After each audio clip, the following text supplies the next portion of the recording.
You are top 5. You're 5th with almost 300,000 earned. Why don't you compete in more tournaments? It's kind of like, since we don't really have a working anti-cheat, I don't know who's cheating and who's not. I don't know. It doesn't really like interest me. Ladies and gentlemen, welcome into another Bot Lobby podcast episode. I'm Grandmaster GOJJ, joined by the wonderful, the illustrious, as always, Katie Bedford in the booth with me. Katie, how are you doing? I like that description. I'll take that. Thank you, GOJJ. I'm good. Waking up, got my coffee. Really excited for the guest we have on today. One of the best, and we're super excited to hear from him. But GOJJ, just excited for some stuff we got coming up. Yeah, no, a lot of stuff coming up. Incredible guest. I really like this new trend. I think I've said this every single episode. I love this new trend that we're doing where we just basically bring on the best that Warzone has to offer. You know what I mean? Like, if you go back and look at all of our episodes, we've had some of the coolest guests with some of the most amazing stories of kind of their come up, and this one is no different. I've known this guest for a while, had some really good conversations in person and online just about kind of his story and his come up through the Warzone scene in particular. So one of the best to do it, top 5 earned in the game. I mean, this guy is a demon. Let's bring him in. We've got SuperEvan with us today. Ev, on your screen right now, my man. It is good to see you. What up? It's good to see you guys too. I appreciate you guys having me. Yeah, absolutely. Ev, I don't know if you've seen the podcast or not, but even if you haven't, I'm going to turn you up a little bit. The thing we do at the very beginning, every single time, just to break the ice, we're going to hit you with some rapid fire questions, okay? All right. It's really simple. You don't have to think about it, just whatever comes to mind. First thing that comes to mind. Doesn't even have to be correct. Katie and I are going to kind of just go back and forth. You just give me like a one word or one sentence answer on this. So I'll start it off. And this is a good one. Who is your favorite person to stream/compete with? Biffle. That checks out. Yeah. I'm not surprised. All right. Favorite streaming moment? Oh God. MPAM Gauntlet. Yeah. Love that. Absolutely. No questions asked. Favorite meta of all time? AMAX. Yep. You get a lot of AMAX, GOJJ. A lot of people say that. Are you kidding me? I'm just saying the kilo though. All right. Favorite competitive moment? Oh goodness. The Huskers Howl, the first one. Okay, love it. We are true rapid fire right now. You're killing it. Yep. Least favorite duo to compete against? Ooh, Tommy and Almond. Yeah, that checks out. Okay, your favorite Warzone competitive format? Either 2v2s or duo customs. Okay. One of the two. Duo Have we gotten a duo? I don't think we've gotten a duo customs answer yet. There has not been a duo customs in this map either. That is wow. crazy. Yeah. We'll talk more about that later. That's a great answer. I want to dig deep into that. Okay, hardest loss that you can remember in a competitive scene? Oh gosh. The Wonderland, the land tournament where we got second in. Yeah. That was a tough one, but it was still a good tournament overall. All right, if you could do any dream brand deal right now, who would it be with? Nike. Sure, I respect that. Yeah. Tried and true brand. You're trying to get the gaming space into Nike. You know, they got Ninja over there at Adidas. You know, so it's like it makes sense. I think it works. Repping for Nike. You know? I like it. It makes sense. Yeah. Write some emails. Call your congressman. Well, Ev, I really appreciate you hopping on the podcast with us. This is gonna be a lot of fun. Thanks for the rapid fire questions. When we start talking about kind of your come up and your story, I really want to go back to the beginning. And we don't do this with everybody, but we have for the last couple of guests. And I've really liked the flow of like, hey, let's talk about like who you were early. And I would start with like, hey, how'd you get involved in Warzone? But let's go back before that, because you have a history of competing in sports. You and I were talking a little bit back at the Tim the Tatman tailgate, and you were talking kind of about who you were before streaming. So talk to me about like Evan before streaming and then your pathway into streaming. Yeah, absolutely. So I grew up in a household of just straight sports. It was either basketball or football. I got two older brothers. One of them I'm very close with. He actually isn't living in the same house as me. He's also our manager. But anyways, grew up basically playing basketball and football my whole life. I stopped playing football around high school, just kept with basketball. And the plan was to go to college, get a scholarship to go play either Division II or Division I basketball. Around my senior year, towards the end of the year, I started really picking up the streaming side of video games. Well, let me rewind. In the beginning of high school is when I started picking up competitive gaming. I think it was around like, was that BO3? Yeah, sure. I think, or something like that. But I played games throughout all high school. And then when I got to my senior year, I started picking up the streaming side of things, and that's when everything kind of switched for me. I was a pretty good basketball player. I wasn't like anything crazy, but I was a Division II. I had like 7, 8 offers to go play Division II. I turned them all down to pursue the gaming side of things, to see where it could go. What'd your parents think, considering you said your household sports? Yeah, it was a very tough conversation that I had to have. It was not easy. My mom was crying. She didn't know, because it was like a newer space, like they didn't. Yeah. They're like, my son wants to play video games. Like, what? But they gave me a year. I sat my dad down and I talked to him. I was like, Dad, if you could just give me 1 year off of college, because I was going to community college at the time. I was like, just give me 1 year off and I can show you I can make money off of this. And this is around Fortnite. So I was playing Fortnite, and this is when like the 2v2s really started blowing up, like the CMGs, UMGs, all that. So I was playing all that. But I mean, the tournaments every day were going for $700, $800 per tournament, and there was like 7 of them a day. So I was one of the top ones. It was me and God Nick, who people don't know. He's not in the scene anymore. But we were running stuff on Fortnite for a long time, and that's when me and Nick Merckx actually got close. Yeah.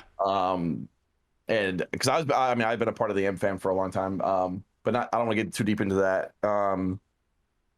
Yeah. But Nick really gave me the platform through like all of his community tournaments and stuff. That's what gave me my name.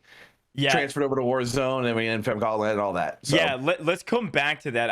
I will have a follow-up as you were kind of talking. So when you started thinking about gaming, was the original conversation with parents like, hey, I want to do this gaming thing as a competitor because I know I'm good, or as a streamer because I know I can entertain on the other side? It was more so that I knew I was good. Okay, so it was like, hey, I'm going into the tournament scene, and I am going to win real money, and I'm going to make a career out of this from competing. Right. My ultimate goal, because I always played Call of Duty, I wanted to be a part of the CDL. Like I wanted to join like Optic or FaZe or one of those teams. But I never really got like I don't know. It was tough to get like an opportunity of that, because I feel like once you were seen in like the scene for there, because the scene was so small, it was tough to get in. So. Well, in the variant grind, going up through challengers, kind of the passion pit can be pretty tough. Right. Super interesting. Well, as we start talking about like where you went next, I know you were talking about Fortnite, and you had your, you met Nick Merckx through that scene, and we all know the story of the Infam Gauntlet, and I want to get there. Was the competitive drive that you had kind of growing up, like, was that something you always had, or did it come with basketball, getting into like later as you matured and got really good? Like, when did the competitive drive start that obviously carried into streaming? It definitely came from the sports, the basketball side. It was just sports. I always wanted to win. I just always had that drive to win. I would say it really came into play though. Like I didn't really put it into gaming until around like when I started picking up teammates, like looking for Twitter teammates or whatever, and playing these Twitter tournaments. That's when I really started, because you don't want to let anyone down. You know what I mean? You want to give your 100%. But yeah, I would say probably around like the BO3 stage is where that competitive thing came in for me into gaming. So you're running through Fortnite, you're doing your thing, you're finding success. Warzone drops. It comes out. It's the talk of the town, right? So did you jump into Warzone right from the beginning? What initially drew you to Warzone? Obviously, you've said that you've been involved in COD for a long time. And then after that, how quickly did you discover competitive Warzone? Yeah, so I went off a hunch, because I didn't know Warzone was going to be a 100% thing. So like I said, I was playing Fortnite, and the new Modern Warfare was coming out, but the hunch was that they were going to drop a battle royale version of whatever. So as soon as the new Call of Duty dropped, I switched over and I was playing S&D tournaments again. Oof. Yeah, I was playing S&D tournaments with X Amps. Yeah. And we were actually doing pretty good for ourselves. You know, we won a couple here and there. The stream liked it, everything. It was a little weird transition to go from Fortnite to that, but they picked it up all right. But then when Warzone dropped, I immediately hopped on. I was not wasting time because I actually saw what Fortnite did for like smaller creators, and they blew up, and I saw the come up from that, and I knew just people like to watch battle royales. So I was like, okay, if Call of Duty is one of the bigger games in FPS shooters, and I was just like, if Call of Duty is gonna drop a battle royale, I want to be at the top of it. So as soon as it dropped, I did not waste any time. Yeah, that is. I was gonna say that's a more calculated way to execute Warzone than most. Like most people that we've talked to are like, oh, I jumped into Warzone and then found success. It sounded like, hey, I found success, at least limited success in Fortnite, and then to S&D, and then it was a calculated. I identified this open and then went for it. Yeah. I don't want to call it calculated, but I mean it is technically calculated. But like, I knew what a battle royale game would do in this, because I mean I feel like all the games are like turning to battle royale. Like everyone wants a Halo battle royale. Everyone, like. So I just kind of figured that the amount of opportunity that Fortnite brought to people, I figured Warzone would do the same. Yeah, absolutely. Well, I know, Katie, I want you to ask this next question because I love this question because, and I know I want to talk about the gauntlets and everything with Nick, because I know that was a huge moment and kind of the stair step to the next level. Right. But Katie, go for this next one. Yeah, so this is actually something from Saz in chat, which I loved. So you said, right, there were tears from mom. It was a big moment to talk to your parents about going into this. You are having success in Fortnite. You come over to Warzone. You identify the opportunity early. So first off, has it happened? And if so, at what point did your parents realize that what you were doing was going to be successful? When did their opinions change, if they've changed? Yeah, so right around that Fortnite stage, I mean, Fortnite was one of the biggest games at the time. They were having those tournaments every day on like CMG, UMG. We were just like tourney sharking, right? Yeah. And all those tournaments were easily $1,000 each, not $1,000 each, sorry, $1,000 prize pool. But I mean, there's 5 or 7 of them a day. But we were winning 3 or 4 of them a day. So that adds up quick. And so my parents started seeing me making this couple $1,000 every day. They're like, holy shit, like, oh my God, he's making a lot of money doing this. And that's just from small little CMG tournaments, I never, in Fortnite, I never got the chance to play one of those Friday Fortnites or any of those. But when the World Cup and all that came around, we never really made any money off the custom. I was never like, my strong suit was never the building. Like I sucked at building, whatever. Mm-hmm. Yeah. But we did good for ourselves. We actually, fun fact, really quick, we were 1 kill away from qualifying for the World Cup. Oh. In the first qualifier for duos, and that was a $50,000 kill, and we did not get it. Oh my gosh. That hurt. It hurt bad. But no. But to go back to the thing, my parents, I have full support from my family now. Great. I did literally a couple months into what I was doing. But I think that's just them, because they always supported me through basketball and stuff. So I think that's just them carrying it over to this. They're trying to, they still don't really understand it fully, which I don't expect them to. But my dad does his best. He watches me from time to time, and my mom's too busy to watch me. But my dad will definitely hop on time to time. Yeah, it's an interesting thing with people that don't really understand the gaming space. It usually just comes with just raw numbers of success, right? When you can start proving, okay, instead of here's the concept, do you approve? It's more of like, hey, the concept is here, but this is what I'm able to make. This is how I'm able to support myself. I'm not throwing away everything that you guys have given me. Like I'm creating something for myself. Totally understand that, and was in a similar spot. I think that storyline is changing too now. I think it's becoming more like a thing now. Where like, oh, you want a game now? Absolutely. Okay, go for it. Yeah. So I will say, I know some people in the communities all over the place. Some of you have really supportive parents and who understand gaming, and that's definitely like a minority opinion, but it is really cool when the parents are like, hey, we know gaming, we're here, we're gonna start supporting you. I mean, that's gonna be us whenever, if any of us have kids, right? Like, it's like, yeah, we're 3 years old, put the controller in their hand. You know what I mean? No, that's awesome. And you know, I've had the chance to meet your brother Levi. He's fantastic. So talk to me a little bit about your relationship with your brother. He's your manager. He's kind of the one doing some of the deals for you, setting up things that are coming up down the line. How did that get started? You know, what's that relationship like? Yeah. My brother's always someone I looked up to. So I was following his footsteps in the basketball because he went and played college basketball, all that. So I was following his, he paved the path for me. I was just following it. Yeah. So when he got out of college, he stopped playing basketball. Like he was going to go play overseas and stuff, but it just never really worked out. So he started doing, he worked furniture. So he was working for a moving company, which is, if people don't know, that's fucking hard labor. It's hard. That's hard work. I know myself because I helped him out with some of the work, jobs he had, but he did that for 7 years or 7 to 8 years, and he always supported me from the jump because he knew how good I was at video games. So whenever I was financially stable enough to bring him on board, I was no question about it. I was like, dude, I know you hate doing this furniture stuff. Just come work with me, and we can turn this thing into whatever it's going to be. So. Yeah, it was a pretty cool moment for me.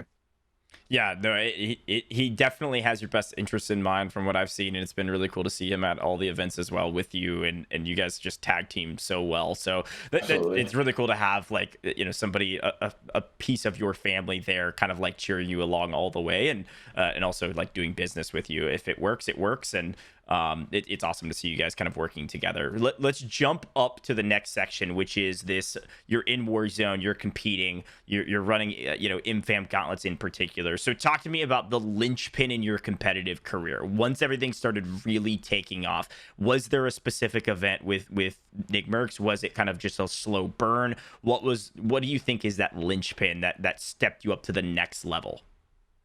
Okay, so Nick had his first gauntlet, and it was me, Frozone, and X Amps. Oh yeah, we literally blew everyone out of the water. We just smoked everyone. So that one gave us okay, these guys just won the first tournament, whatever. Then he had the second one, and we literally did the exact same thing. Yeah. and after that second one, Nick actually hosted me in it with like 80,000 people or whatever it was, and then that's what set my stream to the next level. But not let alone, the competition that we had to go against. That's when people knew like who I was. Or they were getting to start to know who I was, like TP, Symphony, all these guys, because they were invited to those tournaments. Yeah. So that second gauntlet was the most important one, I think, in my opinion. And then I started playing tournaments with Nick, and then that's when I got introduced to swag, and it just all took off from there. Yeah, no, it's funny because I think back to those events, which is like such early like they seem like a memory at this point, right? Like they feel so long ago, but I remember seeing your name for the first time. I was like, oh, who is this guy? Because he just smoked everybody. Right. And then you guys... everyone tells me they want me to go with the M4 RPG. I'm like, I can't do that anymore, dude. That's not a thing. You kind of like coined it, right? It was like, I know the no stock M4. That's what everyone recognizes me as. I remember that like it was like a memory back in my deepest dreams of the no stock M4, and Nick picked it up. So I mean, everybody started using it because of the mobility that it offered, and like you were one of the people that started that, which is really cool. But only if I could go back. Dude. Yeah, I was surprised you didn't say that was your favorite meta, was the no stock M4. Nah, the AMAX was my. The reason why I said the AMAX for that was because that's when me and Biffle started to really like pop off with maybe 3 or 4 duo tournaments that we played in that we just blew everyone out of the water. Like no one even came close to us. I think like Aiden and Rated were like the closest teams that even like competing with us at the time. But that's when everything just like blew up for us. And I knew Biffle was the one that put me on the AMAX because I was a kilo guy. Yeah. But he was like, dude, use the AMAX. It hits harder. If you can control the recoil on it, you're good. I was like, oh, okay. So.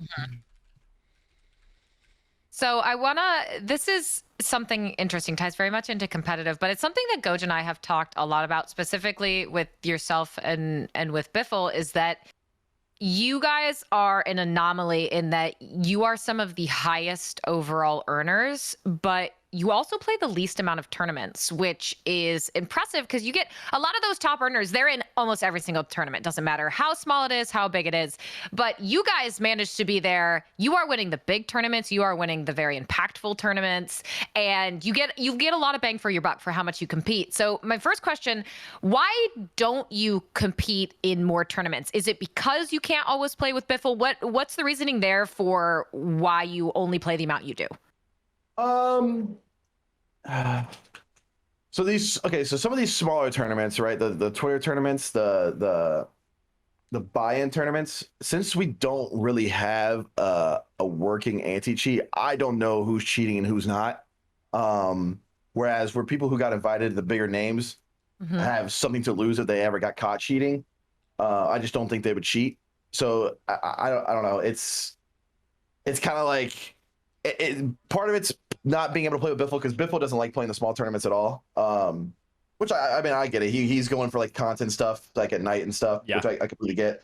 I'll dabble from time to time. Like if the tournament's like 4 or 5K, I'll jump in there with like Stu or Almond. Like we're playing a tournament today with Almond. But I don't know. It just, I don't know. I don't really have an answer for that. It just, it doesn't really like interest me. I don't know. Yeah. Well, I mean, it's fair because you take a look at this and overall, we're talking Caldera, Rebirth, Verdansk, everything. You are top 5. You're 5th with almost 300,000 earned. You were top 5. You're 5th in Verdansk. You're in the top 10 for Caldera, and you're in the top 20 in Rebirth. Do you think that those positions change if you're getting in? If you cited, hell yeah, I want to grind all these Twitter tournaments, all these other ones I didn't participate in. Do you think that those ratings bump up a little bit? Maybe just a tad bit. I don't think anything crazy. Because I think there is kind of like a wide. I mean, maybe between me and like 4th, I think it's like rated or something. There's like small amounts. But but everyone else is like top 3. I think they're like $40,000 ahead of me or something like that or whatever. So maybe like small increments. Maybe. But I will say this one thing too about the small tournaments. Maybe an unpopular opinion. I'll say it. I'm not afraid to say it, but I think it actually is ruining the tournament scene. It's turning into like a CMG or a UMG, which is not what Warzone needs. In reality, Warzone needs is like I don't want to say like a league because that's not really up to us. That's up to Activision. But in a sense, that it needs something like that because it's just gonna kill the tournament scene. Every pub you go into now, someone's in a tournament, someone's in doing something, right? And you have to worry about all this. You don't want to mess anyone up, so you have to back out all this. It's just not. I don't think it's good for the community. Now, I'm all for bringing up new people who aren't known and want to be like have a platform to put their name on. Right. But having a tournament every day is not the way. I promise you that. We talked about that too. It's so funny, Katie. The way he's, you transitioned without even asking the question, right? Like it was perfect because that's kind of where we were going next. Was like, hey, well, let's talk about the tournament scene in particular because you do it different than a lot of people, which is what Katie was asking. And so like when you start thinking about the Twitter tournaments and what you were just saying about how they're like kind of ruining competitive Warzone and how it's changing the landscape entirely, like compare that to when you got started with UMG days with Friday Fortnite, because you were talking about the Fortnite days. There was like 7 tournaments a day. Like, do you think that also hurt the Fortnite scene? Is it a 1-for-1 comparison, or is there a difference between the two? I do think it hurt the Fortnite scene. I mean, the Fortnite literally in public matches right now, they have like bots. They literally have AIs that run around. It did affect Fortnite in a way. It helped Fortnite in the beginning because Fortnite was so new. Call of Duty isn't new. I know Warzone is new, but Call of Duty isn't new. Call of Duty's been around for very long time, damn near 20 years now. I don't know. It kind of kills the competitive. I don't know how do I put this. Kind of kills the competitive drive that people are having, like to where. Well, presumably each one makes the next less meaningful. Yeah, yeah. That's a good way to put it. It's just, I don't know, it's tough. Like I'm all for like helping some people who like are talented that aren't well known to get known. But I just think there's a better way to do it. And I'm not knocking Miss Know It All or like Winterellas and all them. I think what they do is great. Like, but it's just I just think there is a better way to do it than having a tournament every day. Sure. And can you expand on that? I mean, is that something where you just think less Twitter tournaments and wait for Warzone 2 to hopefully have more of the bigger tournaments? Or how do you think that plays out to make it kind of bring back more the meaning of actually winning? Yeah, so I think the way Nick did it, where he had his Infam Gauntlets where he held a qualifier. He had a separate prize pool for the qualifier. Whoever qualifies comes and plays, and he invites the other people. And then they, that's the way to do it. And then you put those guys up against the best, who are the quote unquote best in the world at the time, and then they can make a name for themselves. That's the way I would go about it. But that also is a lot of work to go to be doing that. Running these Twitter tournaments, there's not really much to do. You get the names, the teams, and all that, and then you just throw them into a bracket and they go, right? That's as simple as that. Yeah. Whereas you get a bigger prize pool, there's a lot more that goes into it. So it goes back and forth. I don't know. I don't really have an answer for them to do that, but Nick Merckx is the perfect example of how to run qualifiers and then bring them into a bigger tournament.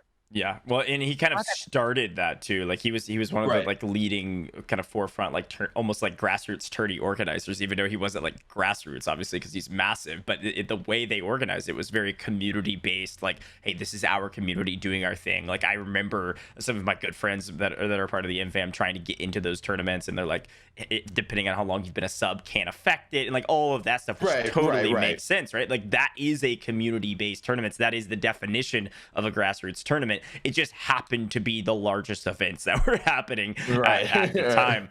So I want to move on a little bit, but the same thread of talking about the largest tournaments that are happening at the time.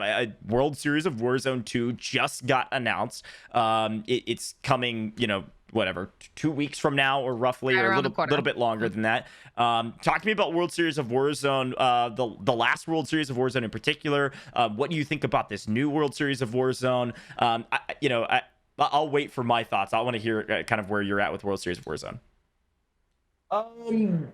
What's your exact question? Like, I'm excited for it. I'm ready. I'm ready for it. I don't really know who my trio is going to be. I have an idea, but I don't want to say anything. I don't want to say anything yet. Sure. I'll narrow the question down a little bit more. Talk to me about the last World Series of Warzone first. Your experience in that tournament. What do you think about it? We had the icon, one of the most iconic Warzone moments of all time, which was Scump winning the solo YOLO versus Aiden, right, in the last seconds. But talk to me about your experience in that tournament, pros and cons. Pros, I love it. It's a huge prize pool. It's what everyone wants. They have the qualifiers for it. Anyone can come play. But the only thing that's bad about World Series of Warzone is that there's just 0 bans. Right. There's not a rule set. We have all these tournaments leading up to World Series of Warzone to like make the rule set. At least I thought so. But I guess they don't really care. But I love it. Bring the best competition in. Let them go head to head at it for a big bag, and I think it brings the best entertaining stream. So, but I think it brings that passion too, right? Yeah, there's an effort level difference between a $1,000 pot and hundreds of thousands of dollars. I think that's when we see the best of you. That's when we see the best of Biffle, Almond, and everyone else. The thing is, like, to be honest, I don't even think about the money, but in a sense, I do. It's like, it's really not on your mind if you're getting to the end of something and It definitely is, but like in a way, it's like it's more of like a bragging rights thing, right? So if let's just say you win the 200,000, like let's say we won both the Huskers House tournaments, right? Mm-hmm. Which is what happened. It was like a more of a bigger like bragging rights thing for us, just be like, yo, we're the fucking best. Like we won both the biggest, literally the 2 biggest 2v2 tournaments that I've been in Verdansk, and we'll go down for that. Like no one beat us, right? Yeah. So it's different from saying like, oh, we won this 40K or this 50K. Yes, the money's nice, but it's like, it's just nice to have that one up to be like, I won the $300,000 tournament, or I won the $500,000 tournament, like whatever, right? So it definitely brings the passion out of us for sure. But in the money, I can't say that money doesn't have an effect, because it does. Right? Yeah, sure. It doesn't hurt, to be sure. Right. Well, and I think too, like when you start thinking about your brand and a lot of the competitors' brands, Almond's in the exact same kind of thread as you. It's like, hey, my goal whenever I am playing is to be the best. And so it makes sense that like, hey, overall brand recognition as the best player in Warzone or the best player in 2v2s or the best player in this format, etc., is probably more valuable than the prize money you're making, unless it's, you know, $100,000 maybe in one round. But, Right. you know, like in terms of general overarching kind of long-term goals for you, like as a competitor, you want your brand to be, I am the best, right? Right. Exactly that. It's just going back to the start of Warzone. I came into this wanting to be the best, and when I found Biffle, I knew that we were like had the best shot at anything, because no one knew who this kid was. Yeah. At the time, and I remember very vividly. It was like it was Huskers Howell's first tournament, the big, like, it was like, I think it was like 150K. And they gave us a spreadsheet of team or the players who were invited, and we had a captains and then a players list, and the captains had to pick from the players list. And I saw Biffle on there, and no one picked him. I was really like the last pick too, and no one picked him. Coach, no one picked either of you. Crazy. I snacked him up, and I was like, dude, let's go. Like I was like, I know who you are, because he was playing with Nick. He's from the M-Fam, so I knew who he was. And ever since then, it was just history, dude. I mean, I got lucky. Yeah. That's super cool. Well, I mean, maybe a little bit of luck, but from what you've told us, it seems like both with transitioning into Warzone and being able to identify Biffle before everyone knew how good he was seemed pretty smart on your part. And I want to move. I know you got this tournament coming up, but I want to talk about XSET. So thank you for debating me really hard on a prior podcast. We saw your tweet. You're like, oh no, where am I going? And I was like, surely he wouldn't do that. And GOJJ, to be fair, GOJJ thought you were going to. GOJJ thought you were going back to XSET. I got you. I knew it was bait. I knew it was bait. I'm too trusting. I was like, surely this is not just bait. But you did just re-sign with XSET. So why do you feel like they're the best fit for you? How has it been being a part of that organization? Yeah, I just think they have the same interests as me. I think they have the same kind of vision that I do, seeing in the future. They're kind of taking more so the phase route, I want to say, where it's like they're hitting like the social media things, where they're hitting like the art, the rappers, and like the music industry is big for XSET, because one of our owners, Clint Sparks, is actually a music producer, so he has all this into the music industry. So we're able to get like T Grizzly, Sway Lee, you know, all these guys. But I'm big into music like that too. I like to the music stuff. So aside from that, them going through with esports and stuff, they just sold me on saying we're doing this and this and this. They had it planned out, mapped out, everything, and I was just like, okay, this is perfect. And that first year that I was signed with them on, all those plans hit, everything hit, and I was just like, holy shit, these guys are really doing it. And I think we were the 7th most talked about org on Twitter. There was some weird stat that I saw, and we were like one of the most the fastest growing orgs or some shit like that, which is I thought it was pretty cool. And they're kind of having me at the forefront of like the Warzone side. I think it's like me, Jared, and we got Russ and Bart and all of us. But it's they're headed in the right direction, and I have full faith.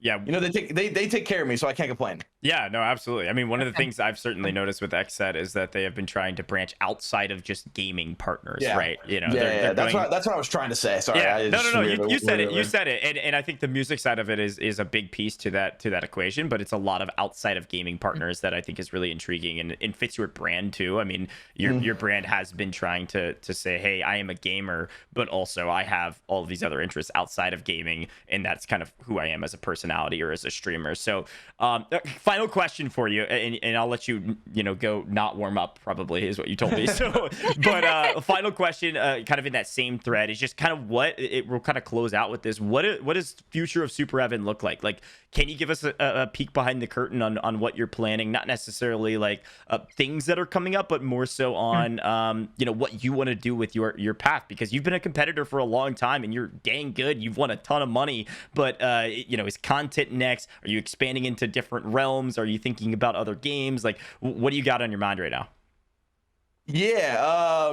So Warzone 2, right? Right. We're all hoping it's amazing, which I think it will be very, very good. I think Activision's pouring all their eggs into this basket. And I think it's going to turn out great. So for the future of me, that's where I'm going to be. You know, I want to same storyline. I want to be the fucking top gun on that, the top G, the top G of it, whatever. But recent, back it up to more recent things. Can't really say much, but just keep your eye out for something that's going to be coming up here soon. Okay. You heard that? Okay, you heard it. I like it. Well, It might be coming up real soon. Okay, well, I will definitely keep my eye on Twitter. I'll make sure all your noties are on. Katie, any final thoughts before we let SuperEvan do his thing? No, best of luck though. In the tournament, you said you're playing with Almond. Yeah, so it's actually an odd man out. I'm actually playing with Almond and Kenzie. Oh, okay, great. Yeah, we saw. She's in the chat. Let's go. Yeah. I'll be with her in just a second. That's awesome. That is awesome. Well, we're looking forward to whatever is coming up very soon. We'll keep an eye on Twitter as per usual. Ev, I'm going to turn your noties on, but for everybody else that wants to turn your Twitter noties on, tell us where everybody can find you on all the social medias. What's your handle everywhere you need to be found? Twitter, SuperEvan with 2 underscores at the end. We got twitch.tv/SuperEvan, and then we got Instagram, the real SuperEvan. Love it. And TikTok SuperEvan underscore. Hey, we're cooking some TikToks. Let's go, Ev. No, awesome. We're gonna get that Twitter handle changed soon, man. We got to get some contacts rolling. You know what's bad about it too? It's tough because I'm verified, and if I change it, I get unverified. Yeah. Wait, you can't talk to someone at Twitter about transitioning it? I'm trying to. I'm working with XSET on it right now. All right. Well, we wish you the best of luck in no longer having 2 underscores. Yeah. I know it's bad. I know. All right, man. Hey, good luck in your tournament. I'm sure we'll have you on in the future. I really appreciate your time. I appreciate you guys having me. It was awesome. It was fun. Yeah. See ya. See you guys. All right. Fantastic. There we go. Big shout out to SuperEvan, guys, a rock star for coming on. And what of a great lineup, GOJJ. We actually have the whole next month kind of booked out already with folks coming on, and SuperEvan coming on was great. Yeah, no, his story was really cool. I've heard his story before, and one of the things I love about his story, and one of the things he didn't mention, I will shout him out on this too, like he was telling me how much streaming competing has really like changed his life from a like his personality too. Like he's just grown and become more outspoken and willing to like give opinions and talk to people he doesn't know, like those types of things he wasn't super comfortable with, and streaming kind of created that for him. And he was also winning hundreds of thousands of dollars in Warzone, and apparently thousands of dollars in Fortnite, which I like kind of knew that, but doesn't hurt. Okay. Like meeting new people, growing as a person is great, but also acquiring the bag does not. Sure. Respectfully acquiring the bag. Well, it is time. We've got 2 more sections. We've got a lot to talk about the World Series of Warzone. We're really excited to talk more in depth about that. If you guys didn't know, on this channel, on the Bot Lobby podcast on YouTube, we actually made a video, everything you need to know about World Series of Warzone. So you can go check out that video. We're going to do a little bit of conjecturing towards the end of this live video that we're at on the Twitch. But it is time, Katie, for one of our favorite segments. The reason we're able to do the show, one of our amazing sponsors, Kolosseum, it is time for the Kolosseum Stat Chat. And I've got a little special something I wanted to start out with, a little different on the graphics side today to start, and then we'll go through the rest of the graphics as per usual. If you guys didn't know, the podcast is sponsored by Kolosseum. They do daily fantasy, and you can go check them out. !sponsor in the chat. I'll talk a little bit more about who they are, but they provided us some cool graphics for our stat chat today, and the first one is a little game for us, Katie. We get to play over under on some stats. So let me explain this graphic that is on the screen so that we can actually make some predictions. Now, wait, are you going to explain over under to me as well? Yes, yeah, that's what I'm about to do. This is for everybody. So the way this works, Katie, is if you look over here, I'm pointing at it. They have different stat lines that we're gonna play over under on. That just basically means you and I say over over if we think it's going to be over, or under. Now, what is the stat we're talking about? Well, you can see most kills per game, most deaths per game, most headshots per game, and then overall placements. These are the stats of the leader. You know how we go through all the stats of the leaders of each of these stat lines throughout the week in the stat chat? We are going to pick whether we think the leader of next week will be over 42 or under 42 in next week, and if they'll be over 7 deaths per game or under 7 deaths per game average. So those are the stats we're going to do. Does that make sense? So we won't pick the person. It's just that whoever that person is, which we're going to go through who this week's are, we're going to see if next week we are correct. Chat, you guys can play along as well. And again, if you want to check out Kolosseum !point sponsor, they have these really cool fantasy contests where you can win some money if your Warzone players playing pubs also win and do good things. So, all right, let's start. So the average leader each week of the most kills per game throughout an entire week of gameplay, whether it's 100 hours of gameplay or 15 hours of gameplay, was 41.7, which is insanely high. So do you think next week will be over or under 42? Over, easily. These are some of the best in the business. Every single time we have stat lines here, it's like, here's a 50 bomb, here's a 55 bomb, easily over. Sure, I agree. Also, because we just released excuse me, not me. I wish, but Activision themselves just released an update of the game. I think there's gonna be a lot of people grinding this new update, finding the meta. Exactly, finding the meta. We're gonna be dropping some really high kill games. So I will also say over for that one. Most deaths per game. Do you think deaths per game of an average of 7 will that be higher or lower this upcoming week? I'm going over again. I think it's going to be higher than that too, yeah. Somebody's testing the meta and they're not doing a great job of it. Is that kind of the idea? Or some fun challenge or something with their chat. Yeah, I'm going. We got to pump all these numbers up. If you go over, I will go under on most deaths per game. Next, we have most headshots per game at 16 headshots per game. I think these are headshot eliminations, by the way, obviously not bullets. 16 is the average. 16 is what we're over under on. What are you saying? Over again. Again. Look, here's the thing. I feel like Kolosseum low-key is kind of disrespecting the skill level of some of these players. I'm going I'm going over on the headshots for sure. This is not the average player. This is the average leader each week, if that makes sense. So this is what the stats are every week. We're saying, hey, this next week is going to be above average based on everything. So we'll keep going. I'm going over. Yeah, I'm still over. Amazing. So overall placement, this is average placement throughout the entire week of games. The leaders are averaging 2.2 or almost third place every single game they play. Are you going over or under on third place? This is the leader. Average? Oh, for the leader. I mean, we get people come in who have an average of first. Z-Laner has come in with an average of like 1.2. Like multiple people. That's true. Yeah. That's true. Wait, so, okay, how over would still be... Over would be lower number. Over would be the lower number. That'd be first or second. Wait a little bit. Yeah. So I'm going over on everything. Like, over on the whole line. I will also go over here. So we're aligned on all of them except for, I believe I went different on deaths. I think the deaths per game average is going to be lower. Other than that, we're pretty much aligned on that. Fun little stat chat here. We'll run through some of these other graphics real quick. Top streamers from the week. We had third place average. We had the Ocean Ops. This is where some of these stats come from. Average third through the entirety of the week, which is really impressive. We have Fortune's Keep placement. Average of first. Okay. That's fine. Stellar moves. This dude is crazy. I appreciate you, Stellar. You're a freak. A victory streak of 11 from Shaded Step and OP Marked. Very strong. Fortune's Keep victory streak of 10 from Mr. Soki. I will say, whenever there's a Fortune's Keep tournament, watch out for Mr. Soki. You might not know who this is. That's totally fine, but he has been on this stat line almost every single time for Fortune's Keep, I gotta say. Do you know how it balances with wins? And do we have any idea what his kills are alongside those wins? Because sometimes playstyle can be, you know. Oftentimes he's been up there on the kills as well. Just Fortune's Keep grinder. Gulag wins Juki's with 195 in 1 week. That's pretty strong. I gotta say though, I'm looking at the stats though. His overall losses, 190. Okay, well. almost 50-50. That's not great.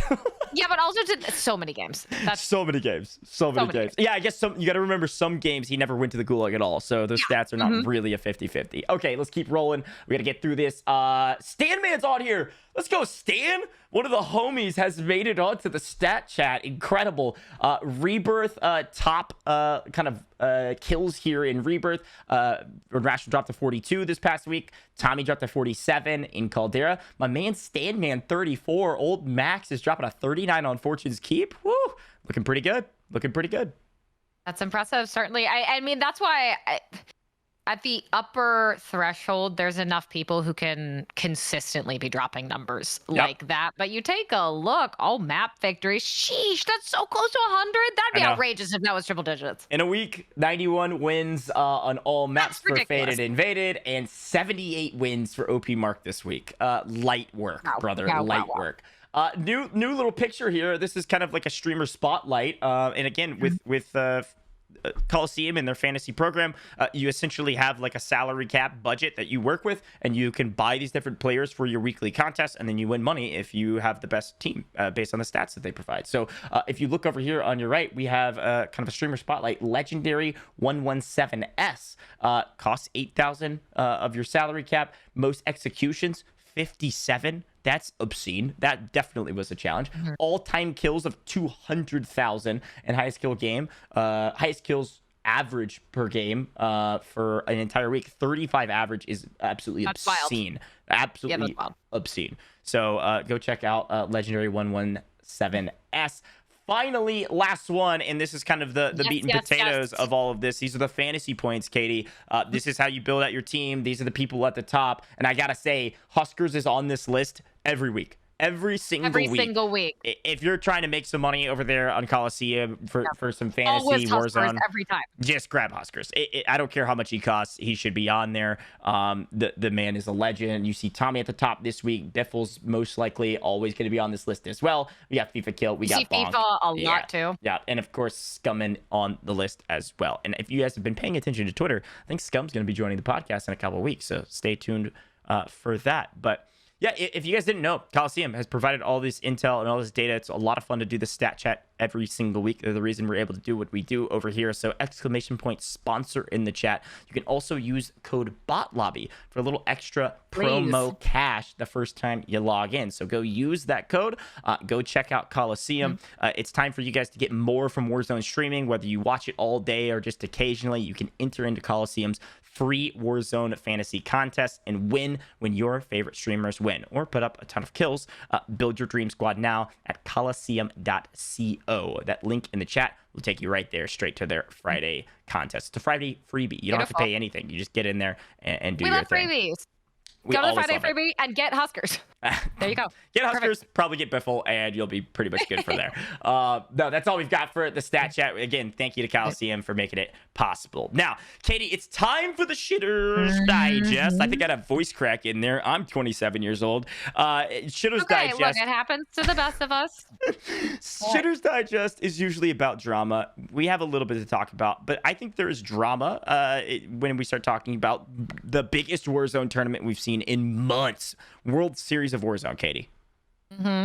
Yeah, World Series of Warzone. Really thrilled to finally see that officially announced. I know there's been a lot of questions about it for a long time. Is it coming back? If so, when? Where will you be able to view it? So on and so forth. And that's something, again, in the video that GOJJ and I did yesterday, which you can find on our YouTube. We cover a lot of that information, but also the where, when, why, how you register and everything else. But there's some notable differences this time around for World Series of Warzone 2. I think one of the big ones, trios instead of duos this time. There's no overarching captains.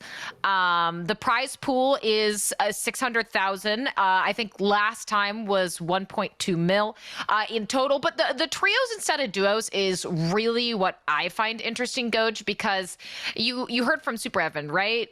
They have an idea of who they want their third to be, but even with tweets like, for example, Jowo's tweet, if I go ahead and pull that up, said looking for one with Breadman, potentially no surprise. A lot of those duos, there are sometimes set trios, but a lot of times there's not. And I like that unknown element being injected into what's going to happen with World Series of Warzone. Yeah, it's funny because I made a tweet yesterday about this as well, and I said something along the lines of, I wish there was a series of massive tournaments with the same team size, format not necessarily, but a same team size, because I would love to see the storyline kind of unfold of more of these trios. I think trios just fits the bill. You can fit it into Rebirth, you can fit it into Caldera, you can fit it into Mini Royale, and it just makes sense. I think if we just ran with trios on everything and made all large events trios, although it sounds kind of like boring, it allows people to start creating these teams. TBE is the best example. Right. Everybody knows TBE. Everybody knows what that means, what they've accomplished. It's awesome to see those storylines unfolded. It's kind of nice for the health of the game too, to have, there's this team, then there's this team, then there's this team, these trio teams, these God squads. Or the Joe Breadman Thief plays a lot with them. Exactly. Like I agree. There's a lot of those high impact trios that we know the duos, right? But I agree. I think we're not unfamiliar with trios by any means, but there's a lot more story that has yet to be told when it comes to trios. Yeah, no, I totally agree. I think a lot of teams will find themselves coming into Warzone 2 as well, if this continues and World Series of Warzone continues. Excited to see it back, though. Announcement video was really cool. Oh, yeah. Love that. We went through all the pertinent details on our video that's on this channel. It's literally the last video right before this one. If you're watching this in VOD form, we break everything down that you need to know. There's a lot of things that you may not know as well that we were able to find through like the finer details of that website. There's a lot going on the website, so make sure you check out that video. And subscribe to the channel as well, by the way. But definitely do that part. One of the things that's different this kind of go around is it seems more of a quote unquote what I'll call a competitive format, albeit it is an invitational and as such doesn't have any GAs or bans. It is a bit more of on the competitive side, if I can use that term lightly, right? There's no big captains, there's no larger like goal aside from the event at hand, and you've got EU and NA split again, and of course you have this kind of like in-game playlist that you're working through, like the CDLR, which was different than last time, and through that playlist you have a chance to qualify, and I quite like that idea. Now I know there's kind of some quote unquote controversy around the in-game playlist, Katie, so there was a lot of question marks around VPNs and all of this jazz, but I think the difference this time around is that, well, we've got a full 3 days of the playlist being open rather than like 10 hours. Yeah, well, and I think something too is clearly Activision has made it a priority to learn and improve and innovate upon that initial World Series of Warzone. And I mean, that's great news, right? Because if this is something they want to continue building, that's what you want to see, is them identifying some of the weak points, maybe bolstering those, figuring out unique ways to make each individual iteration of World Series of Warzone unique. So I like to see those, as well as the fact that the qualifiers, because everyone will initially go through an open, 40 teams from those opens, EU and NA, will move on to their respective region qualifiers. But those qualifiers, for the first time ever, are going to be live broadcast. Yep. And I think things like that as well are such a step in the right direction. I love to see that out of Activision. And again, not only for the storylines from a casting perspective, but also I think to give more lead up and hype time to when you get to those actual finals. So I think totally a lot of those improvements are spot on. And I would also think it lends to more hope for innovations on CDLR as well. If you're seeing them do all these great improvement steps in the right direction for World Series of Warzone, it only makes me more excited for what I hope we'll see from CDLR in the future. Sure. Yeah. If it does come around the corner, that'd be awesome.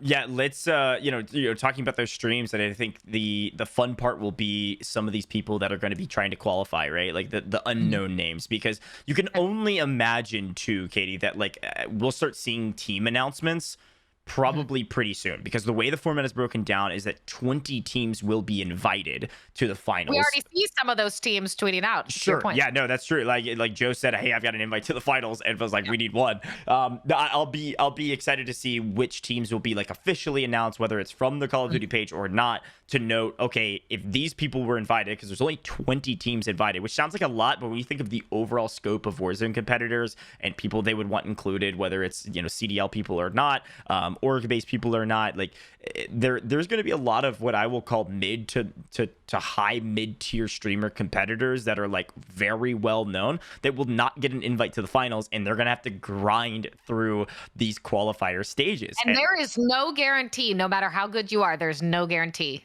Yeah, no, absolutely. Into that top 20 from the qualifier into the final. Yeah, I know. And when you start thinking about like CDLR, we saw the same. Like Picnic is a great example. Picnic's team, you know, had to qualify, I believe, if I'm remembering correctly, through all of the qualifying that CDLR had, and then ended up killing it in the final. So it was like, you know, and on the flip side, we saw staple names like Smixy and a few others who weren't able to qualify, unfortunately, and people you would just assume would be there. Like that's one of the exciting elements too, kind of that unknown of there might be kind of those hidden contenders coming forth and upsetting the status quo of who you might expect to be in something like a finals for World Series of Warzone. Totally agree.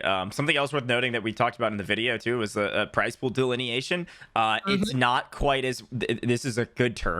This is not a negative thing, but it was not quite as Twitch Rivals-y, where everybody gets paid out. The prize pool is extremely diluted because of that. They still went with like a, hey, you performed well, you're going to get paid. But it's top 20. So the top half gets paid out, with first place walking away with 50 grand.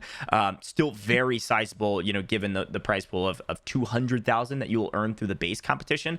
And then gotta mention again, Solo YOLO's back. $100,000 one map. It's cool is like, hey, we had a 600,000 per region last time. Now it's 300,000 per region. This time we still see the Solo YOLO. That's how important it was to Activision and how obviously iconic it was. You know, there's a little bit of randomness there, or maybe a little bit of skillfulness there. That Scump and Aiden were the last two that just made for the best storyline ever. But I'm really excited to see it back again this year, because I think viewership will be through the roof for that last game in particular. Hopefully through the entirety of the event, of course, but that last game is going to be crazy, because now there's a precedent. Imagine you have a dark horse who comes through the open quals into the finals and wins that Solo YOLO, right? Like we have that iconic moment of Scump and Aiden, where Scump came out on top last time. And I mean, if you're writing a press release, it doesn't get better than Scump winning the Solo YOLO. But there are so many ways that you can have an unforgettable moment based on the Solo YOLO. So I love seeing that. And you mentioned it, right? It's $50K for the team that wins. That is a step up over the $40K first prize in the duos overall, obviously diluted more because it's going to be in trios. But I'm curious as well to see within around the top 5 duo placements from the first iteration, how many of those names are we going to see in various teams within a top 5 again? I mean, Huskers and Noobs took first place. Biffle and SuperEvan took second place. Tommy and Allman were third. Drifts and JC Baby were fourth. And it's funny, this is one that you know probably isn't going to be a duo again. Breadman and Skullface, because Breadman and Joe, they're always that duo now. But it'll be really interesting for me to see as well who can once again find that consistency, because that would be very impressive to me if you can find the consistency within World Series of Warzone, despite duo versus trio, whatever it might be, to once again be within that top 5 placement. Yeah, I know. It's funny that when you remember when SuperEvan said one of his favorite game modes that he hasn't seen forever in tournaments was duo customs. Yes. I think this was the last time that it's been played. SuperEvan and Biffle playing duo customs and winning $30,000, getting second place in World Series of Warzone. So, you know, it's funny to hear that, and I haven't seen a duo custom since. So, but no, trios will be fun. You're right. It was 40 grand for the first place. Now it's 50 grand for first place, even with half the prize pool. I really like that just because of the way payouts happen. Super diluted. Overall, very excited about the event. I think all of the changes that they made a ton of sense. Storylines are going to be really solid. It's still the biggest event we've seen in Caldera. I love that. By a sizable margin. I think by a solid 200K. I think the largest event we've seen in Caldera was Baka Bros Wonderland. Was 100K. We had the Caldera Challenge was 100K. There's a couple 100Ks, but I don't think there's been anything larger than 100K, which is a lot of money. Let's just be very clear. And this is a $300,000 prize pool. twice, right? Like we can briefly mention also our EU friends. We're not trying to shirk you guys under the rug. Like we've got some incredible EU competitors. However, I will say EU side of things is a bit more top heavy. Oh, Tim the Tapman was 150K. Tim the Tapman was 150. Tim the Tapman's White Chimes. Good call. And I love that you brought that up about EU because low key, if I'm FIFA, if I'm the Jukies of the world, I am feeling good. Shout out to Lennon. I have EU. Yeah, well, I mean, there's a lot you can list. But when you're going to rattle off some of the ones you immediately think of, FIFA and Jukies are probably going to be the first two in whatever variety that you mentioned. There's a lot of incredible EU talent, but they don't have to deal with, they have to deal with each other, but their concentration of kind of top competitors, there's just a lot in NA that they won't have to deal with. You're not gonna have to deal with Huskers, Noobs, Tommy Almond, SuperEvan, all these people. So if I'm them, I'm feeling really confident. There's no guarantee, and your competition's going to be stiff, and who knows who's waiting in the wings to maybe be that upset potential. But if I'm any of them, Lennon, Rovsar, anyone else, I'm feeling pretty good about this so far. Yeah, I mean, I'm thinking back to EU side. I'm thinking about Microvolt, Quirky, Bubble, CT.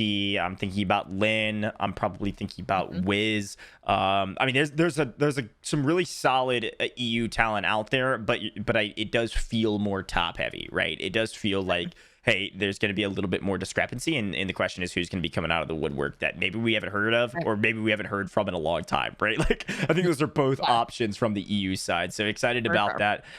We'll certainly keeping we'll keep an eye on the competition from the EU side, as well as, of course, our NA side. Some exciting announcements about both of those as well coming down the line. So stay tuned for that, and stay tuned to the bot lobby because we'll be reporting on all of that stuff. But yeah, Katie, a lot of fun. Really excited about World Series of Warzone. That's kind of been the Twitter thread over the last couple days that it's been announced. Is there anything else we want to hit before we call this one? Yeah. Oh, yeah, okay. Go for it. What did I miss? Yeah. Okay, so I'm like 99.99% sure that I'm being baited really hard here. Yeah. And Lord knows I fall for it every time, man. I trust way too easily, but maybe it's a sign because the tweet wasn't deleted and Scummin is a connoisseur of the tweet and delete. Sure. There's just no way it could be true. There's no way it's gonna be. But he tweeted. he tweeted yesterday. Need to. It's so bait, but we're here for it. Need to for World Series of Warzone. Huskers and Unrational have informed me they think they have a better chance with someone else. Sad face. I know this is bait. But I want to live in a world. Just humor me for a second, Coach. Sure. Let's live in a world where it's not bait. Okay. So who do Huskers and Irrational pick up? Who does Scum and play with? I mean, he could probably like Aiden. It'd be like Aiden, Scum, and Z-Smith or something like that, which would just make me gross want to rip my leg off. That would be gross. I don't know. I mean, I just gotta say, I would pull up this. I don't trust my overlays here, or I'd pull up this tweet. But Kaylee's response to this tweet made me cry. Kaylee responds. Kaylee Renee says, "I haven't played in almost 7 months, and I think I have a better chance at beating Unrational and Huskers. Let's team." I like hilarious. I definitely think it's bait though. No, I don't know. I know it's bait, but I like to think of the hypothetical. Like, okay, so you would say maybe he goes to Aiden and Z-Smith, which would be a really, really gross trio. But who would Unrational and Huskers pick up them? Well, I think even maybe a better question that isn't bait is like Joe. Joe's playing with Bread, 100%. He's got a spot in the finals. You mentioned this already. It's he can't even pick up Thief. What am I talking about? He can't even pick up low flow kill in just about every tournament that they can play. The problem is the kill can't be there. It's just low flow. So Lofwo's looking for their third. I know Lofwo with Mayo was pretty solid. Maybe they pick up Mayapo. Like I don't know. I'd be curious to see. The question is, do Aiden and Z-Smith pick up Rated? Yeah, maybe. I don't know. I mean, there's a lot of, because Aiden and Rated used to be one of those top duos. Used to be. They come back and forth. They still play with each other every once in a while now, but you have those really strong contenders that are kind of just floating around and could really change things depending on what team they land on. Oh no, absolutely. I think we're gonna see a couple interesting trios of like, hey, let's slam this thing. I mean, and let's briefly talk about it too. when you start talking about World Series of Warzone, we know there's going to be no GAs, no bans, regardless of how you feel about that. It doesn't matter. You're playing for $300,000, like figure it out, right? So when that is the case and that is the rule set, I mean, are there certain strategies you think you're going to come out during these customs that you wouldn't necessarily see? To preface that, though, the multipliers are still in play, and they're fairly what I would call aggressive multipliers. If you win, you get 2 times multiplier, which is great, but it's 1.5 from like second all the way down to 15th. So you gotta get kills. So it can't be, oh, I'm gonna run riot shield shotgun and troll people. Those should have been banned. Like that's not gonna get you a win. Like what kind of weird, interesting strategies do you think we could see that usually isn't allowed? It's gonna be tough because I agree with White Chimes. I think vehicle usage is going to be by an order of magnitude more prominent than what we see in a lot of the other competitions that occur.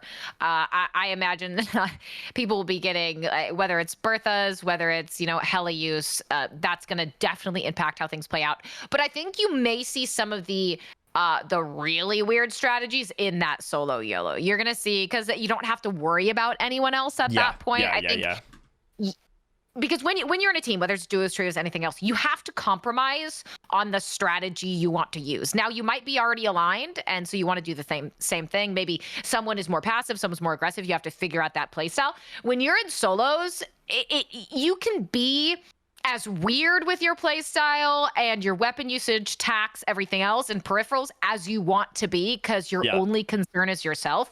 So I think that's where maybe we're going to see some of the real weird things. No, I agree with that. I mean, if you think back to the solo YOLO that Optic did in the Optic 100K, I think it was, you had Breadman winning 15K in a solo YOLO, and we almost saw Iceman Isaac win that by flying a plane around in circles for like 25 minutes and then floating out of the sky. He made top 4, I believe, if I remember correctly. I mean, if it works, exactly. It works. No, when you're playing for $100,000, you better get as weird and strategic as you possibly can. Use every loophole, every rule, everything. When people are like, if you're not firing at people, you haven't really won this. Like, no. It might not be the strategy you thought of, and you're upset by that. Yeah. But if it works and all things go, I'm here for it. Yeah, no, I am too. I think the thing to remember too about Warzone time to kill being so high, albeit riot shields are not the preferable option, and I don't think a riot shield like Kali stick combo is going to win. Imagine the Callies. Oh, that'd be amazing. It'd be hilarious. But I do think I don't really see a reason not to run a riot shield. Like if you're doing the solo YOLO, put on a riot shield at your back, because worst case scenario, you have to rotate and cross like a wide open field, because we know that there's a lot of those on Caldera, and you don't have a balloon, you don't have a way to rotate quickly, you're out in the open, you don't have a vehicle, and in your top 10 and you're sweating bullets, yelling at your mom to stop talking to you because you're playing for 100K. You better have a backup plan. Plan B, crouch down like a ninja turtle, throw up the riot shield and back up into cover. Like I don't see, there's no reason not to do that. Yeah, I mean, I think it depends too. Like it just, when you have something like this where no bans, no GAs or anything, it opens up like perk combinations with tacticals, with things like riot shields, anything else.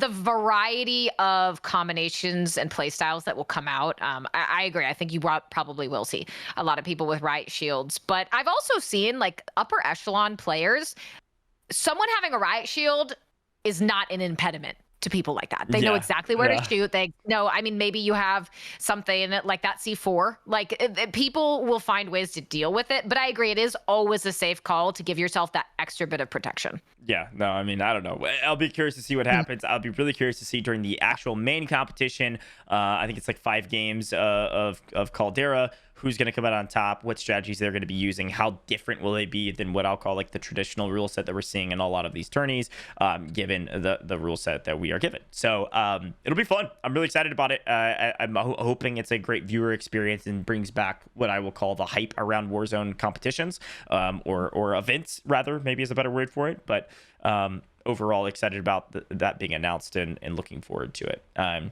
Awesome. All right. I think that I forgot about that one. Thanks for saving us there, Katie. I think that's all we've got. We had the Joe tweet, World Series of Warzone. We talked about the prior winners. I think that's pretty much it. Shitters Digest, always a good time. One of my favorite parts of the episode. If you guys hung on till the very end here for Shitters Digest, thank you. I'm gonna say this one more time. If you want to know more about World Series of Warzone, we created a very informative video. It's about it's right under 10 minutes. You can go check it out. It's on our YouTube right now. This VOD will be uploaded as soon as 48 hours maximum from the time of recording. So we thank you guys for joining us. Katie, final words. Everybody knows where to find you. You can point at them instead of say words if you want to. But go for it. Where can people find you on all your socials? Well, it's wonderfully displayed below me. See Worlds Bedford, Instagram, and tweeters. I was gonna go with tweeters and then Twitters and then whatever. I'm just gonna keep moving. I'm finishing. I'm finishing my coffee. And then Katie Bedford on Twitch, which is where I will be live later. Actually, I have a sponsored stream in a couple hours. We're gonna be playing more God of War and hanging out. So I'd love to see you there. Heck yeah, absolutely. Well, I'm Grandmaster GOJJ. You can find me at Grandmaster GOJJ on all the socials. I think I'm rebranding to GOJJ very soon because I'm tired of the Grandmaster side. GOJJ is just always cleaner. a Grandmaster to me. Well, I appreciate that, but it's probably going to be GOJJ for the future. But regardless, you can find me on all the major socials. I've got a lot of tournaments coming up, casting a lot of events. Katie and I might be casting something soon together, hopefully. But thank you guys so much. I miss casting with you. I have a rash. I know we're trying to do a clean close. I just want everyone to know I miss casting. Hey, that's all we've got for the Bot Lobby podcast. If you guys tune in via Twitter, we had a lot of people in the Twitter space earlier with SuperEvan. He was the best guest ever. If you're over there on Twitch, thank you for being here. Thank you for the love. Thanks for the subs, all that good stuff. You guys are amazing. We're going to go ahead and close this one out. We'll see you guys in the next one.